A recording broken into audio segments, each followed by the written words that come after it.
ఏదైతే ఇటీవల కురిసినటువంటి వర్షాల వల్ల రాష్ట్రం మొత్తం పెద్ద ఎత్తున అతలాకుతలమైంది. ఎప్పుడూ పడనటువంటి వర్షపాతం ఇక్కడ నమోదయ్యే పరిస్థితి వచ్చింది. వచ్చవాయిలో దగ్గర మీరు చూస్తే 32.3 సెంటీమీటర్లు అంటే 323 మిల్లీమీటర్లు వర్షపాతం పడింది. జగ్గయ్యపేటలో 261 మిల్లీమీటర్లు అంటే 27 సెంటీమీటర్లు వర్షపాతం పడింది. తిరువూరులో 26 సెంటీమీటర్లు పడింది.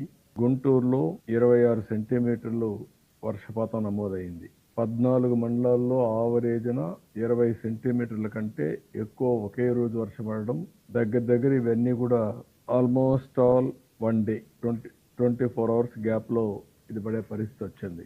ఇంకొక పక్కన 62 సెంటర్స్లో ఇవన్నీ కూడా 112 సెంటీమీటర్ల నుంచి 20 సెంటీమీటర్ల వర్షపాతం